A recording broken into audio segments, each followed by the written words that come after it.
Hi, I'm Matt. And I'm Tom. And this is the Park Bench. Shall we get straight into the story? Yeah, you lucky bastard. Yeah, so I got to do a zero-G flight.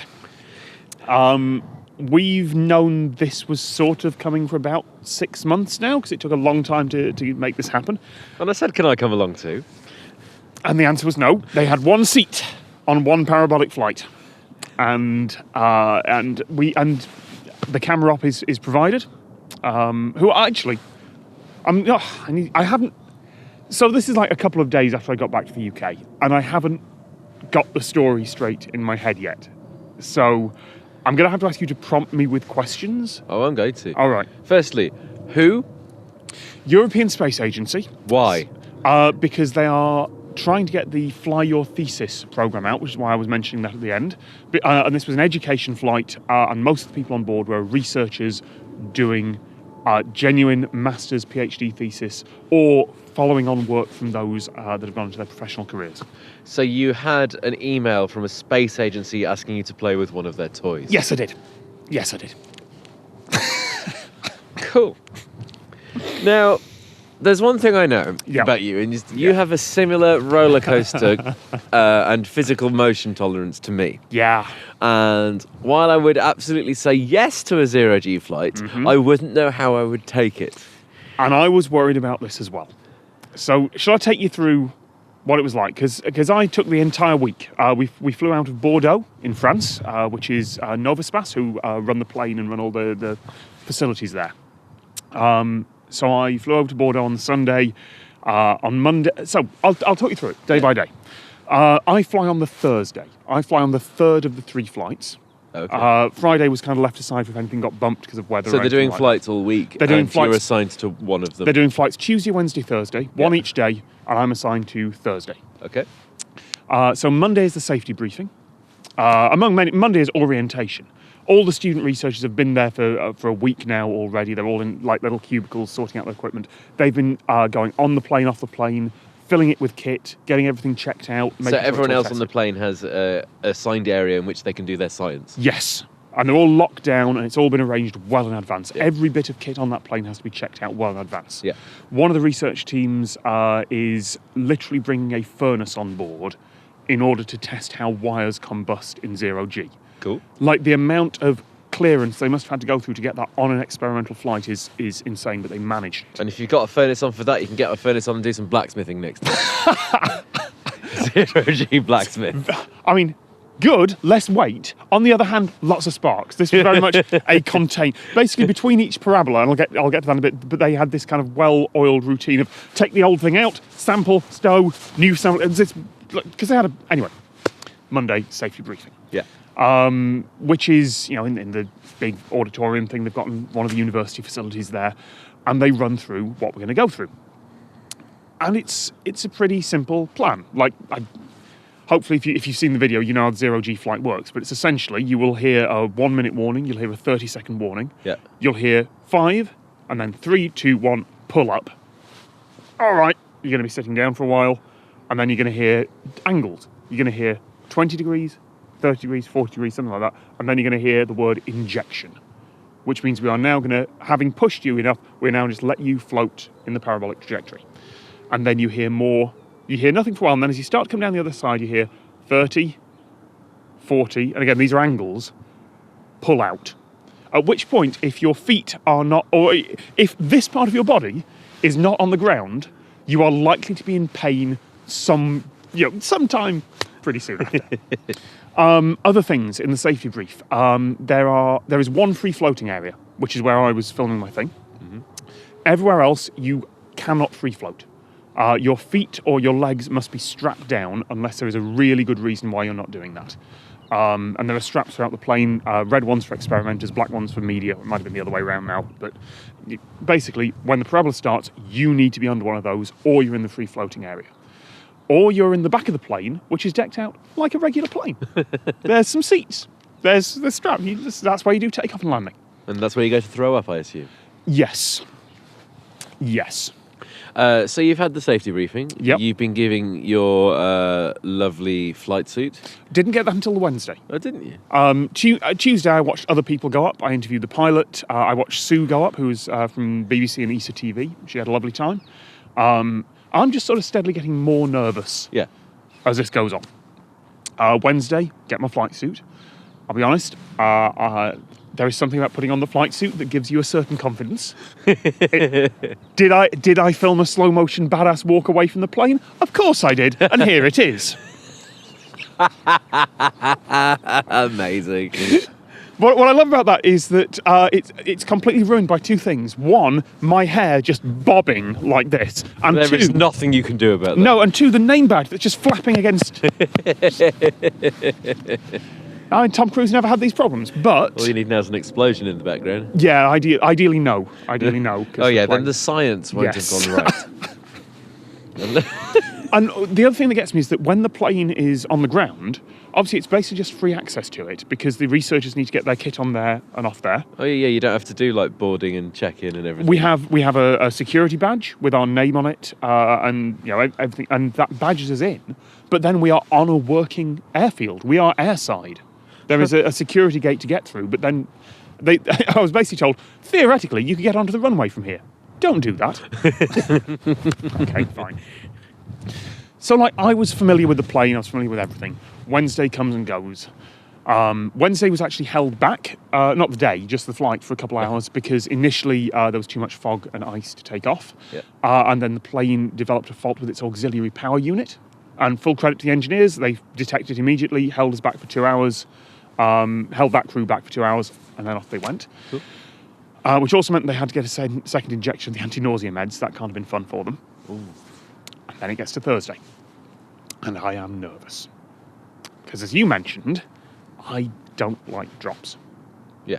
I mean, we've been to a theme park. We were at Disneyland. We went to Disney and Universal. yeah. Yeah, and we discovered that we basically have the exact same tolerance for drops. Neither of us like a drop. We don't like the feeling of freefall. And I realise in this instance it could be different. Mm-hmm. And I beforehand was really hoping it was going to be different. And you've said you had some anti-nausea meds. Yeah. So that was like an injection. Yeah. I like that humpback bridge feeling. When you go over a bridge and your stomach goes like that, do not like that. Yeah. So Thursday morning, get in. Plane looks like there's just the plane at sunrise. Looking at that, I'm nervous. I'm genuinely really nervous about this. But I'm also aware that some of that dislike of drops is psychological. Oh yeah. And some is just the fact that you tense up that much. So I get my flight suit on. I go for the injection of scopolamine, which is an antiemetic. Yeah. Which I got a decent dose of that. Side effect: completely dries out your mouth and throat. You need to chew gum or something while you're up there if you're on that. And I was definitely on that. And then it all happened really quickly. Okay. Because what had felt like hours watching other people do it, it's just like, cool, you got your injection. Cool, you need to be on the plane now. Okay? You need to set up your cameras now. Okay? Set up the cameras. I'd already got the cockpit shots by this point. I got those on the earlier flights. So I knew those were safe, so I just got the cameras set up. I was like, okay, cool, you need to be sat down, strapped in. And then they do a safety briefing. Like the normal plane. The normal. Yep. Your oxygen mask will drop from above your seat. There's a life jacket underneath the seat. There's a smoke hood underneath the seat. That's not standard. Yeah. And literally there is someone in an orange jumpsuit going, the exits are there, there, and there. And this is a non-smoking flight. I suppose, apart from the furnace. If there's smoke on this flight, you got a smoke hood. It's fine. But other than the unconventional flight path, this is a standard flight. It's on flight trackers. It's got a call sign, everything like that. The weather's a bit dodgy on the normal thing, so we fly out over the Med. That's like a 45-minute trip. It did not feel like it. I'm just sat there, and after 15 minutes, just like, cool, you can unbuckle now. Great. All right, next parabola first parabola in 30 minutes. And that's the point where my heart starts going, okay, I'm getting talkative. So two people I need to thank, so I need to thank ESA, obviously, Rosita, who was the coordinator for all the publicity team, but specifically Neil, who you will have seen in the video, who was the parabolic flight coordinator. Like I mentioned the video, yeah, he's here for my safety. That's because that's what he was meant to do for that thing. But he helps put the whole thing together. He is so knowledgeable. He's done so many parabolas. The reason he's standing there looking just unruffled while I float about is he's done this a lot. And my camera operator, Melanie, this was her celebration of her 500th parabola. Which is, I saw her in the corner of a shot and she looked like she was just sat there with her arms crossed doing it. Yeah, well, partly that's because during the 1.8G sections, that's a really heavy camera. Yeah. But also she's got a strap over her legs because she doesn't want to float away. But I did ask if I could use this. She celebrated her 500th parabola by Neil attempting to set a new record for how many times he can spin someone during a parabola. And given that her hair is whipping out behind her, it looks he didn't quite set his record. His hand slipped at one point. But if you want a demonstration of how fast you can send someone around with inertia, it's good. But that was afterwards, because the first 10 parabolas are essentially mine. Everyone else in the craft is going to be dealing with their experiments. Yeah. I have the first 10 parabolas to myself in the free-floating area, which is a lot. And So you didn't have Neil with you or anything? I had Neil with me. Okay. But only 3 people are allowed in there at a time. Oh, so you had that space reserved for you to film your thing, Yes. and then everyone else could use it? Yeah. Right. So how many parabolas were there in total? 30. So a third of the flight was... Yeah, which, I mean, that is Okay. incredible. And if that's such a small sectioned off space, I can see why they wouldn't let anyone else come along, because it looks tiny. And I've decided that I'm going to try and get a script to camera while floating. In the first one, or did you have a parabola? Tried it on the first one. Okay. And that was for 2 reasons. One is because... to capture your reaction? Yeah, one is to capture the reaction. We actually got a parabola 0. Before they start doing the official 1 to 30, they give you 1 for free, as they call it, just so everyone's used to what's going to happen. Yeah. But I've got to record during parabola 0. 2 reasons. One, I've only got 11 parabolas. That's only 11 20-second bursts to get hopefully 5 bits of script out. In the end, I didn't use the last one, but that's not much. That's not many attempts, particularly when I don't have anything. I have no help on this. I've got no notes visible. I've just got to memorise my script. Yeah. And 2, because it gives me something to concentrate on. Yeah.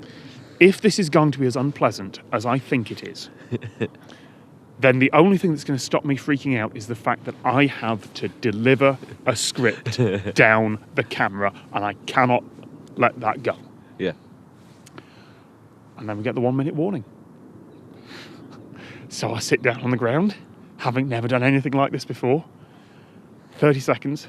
5, 3, 2, 1, pull up.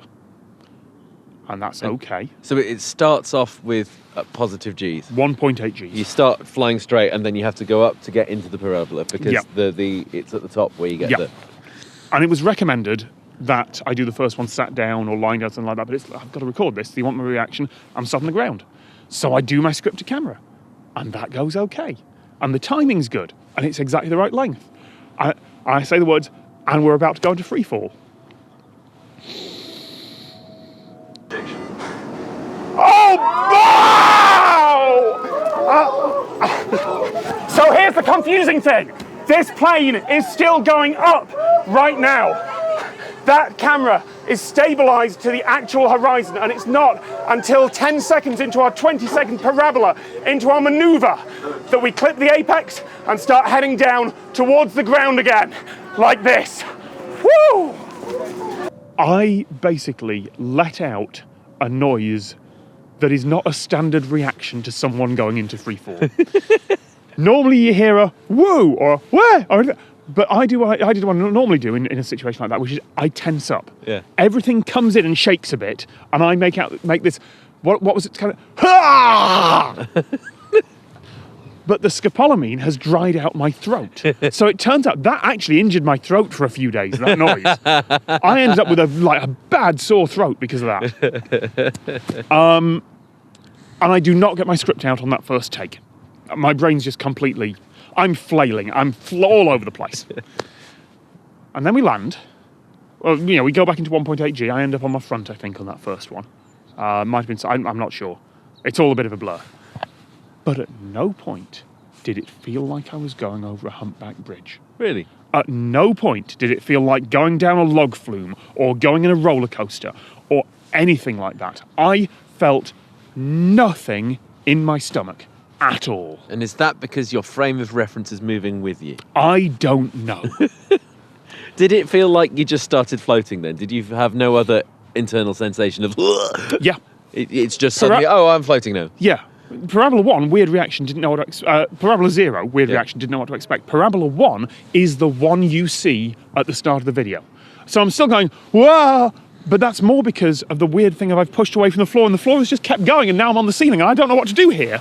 It's not a freak out. It's not my stomach going, I don't know what's going on here. I need to panic. I need to get off this ride. This is weird. And if you look at that video and the one that will come out on Monday, the second one, which has got another clip of me right at the end. Oh, okay. The one at the end is Parabola 9. And I'm just lying on the ground at the start. Cross-legged on the ground at the start of it. I just kind of lift up and start talking, and it's fine. Parabola 8, which I don't think is made to camera, I'll put that one here. I'm lying forwards on my front at the start because I've just learned that I can just push off slowly and then I'm floating. So I guessed your first piece to camera was Parabola 1. Yeah. And because from what I've read and heard about people in microgravity is that they just flail. Yes! Because they don't know what they're doing. The instinctual reaction is to flail. So I thought, you haven't worked out, you don't have to flail, that must be number one. Yes. And no one's told you not to flail yet because you're on camera. They can only tell you afterwards, that must be one. The later ones, I've learned not to flail. And I was just lying on the floor, I pushed off, and the thing that will stay with me for the rest of my life is that moment where I realised it was like a dream of flying. You've had a flying dream, right? Yeah. If you take away the fact that I've got no control, if there's nothing to hold on to, I'm going in that direction and there's nothing I can do to change it. I can change my rotation, can't change my direction. But if you take away that, it feels like I'm dreaming of flying. Nothing's... my stomach's not dropping. I can't explain that.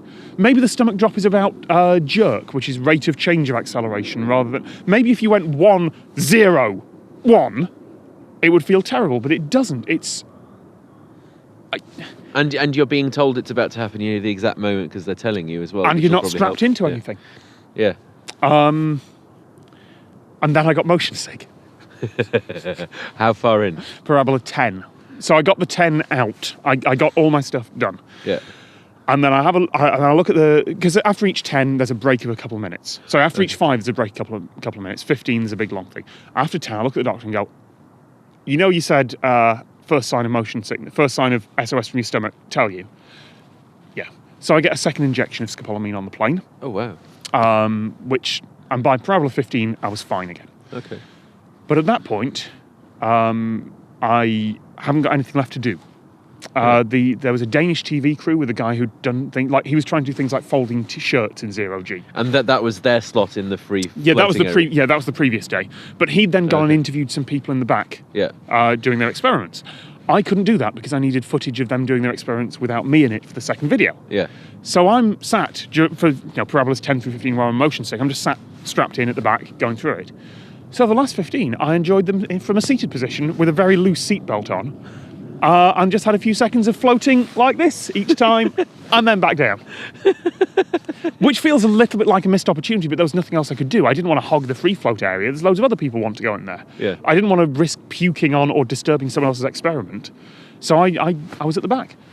And then we landed, and it was over. And it's like, right, I've got to do some interviews and some editing now, and it's all back to normal. And I really want to do it again. I was going to ask that because we had to go on a hovercraft. Yeah. And both of our opinion after that was great fun. That was enough hovercraft. I don't need to do that for a long time.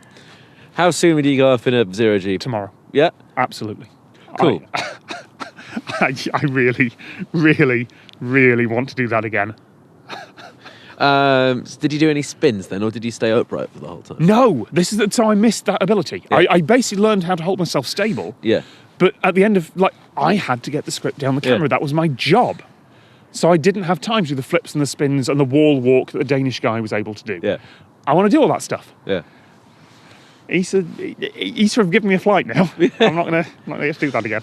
So what I'm going to have to say at this point is, if you are a space agency and you'd like to let me have a go at this kind of thing, You and would also can provide the anti-nausea medication, You'd love it. the amount You of would- anti-nausea medication that he had, You would love it. then please get in touch. So there you go. That's the Zero G story. You lucky I bastard. know. I really know. If you're trying to prove an idea or experiment, you're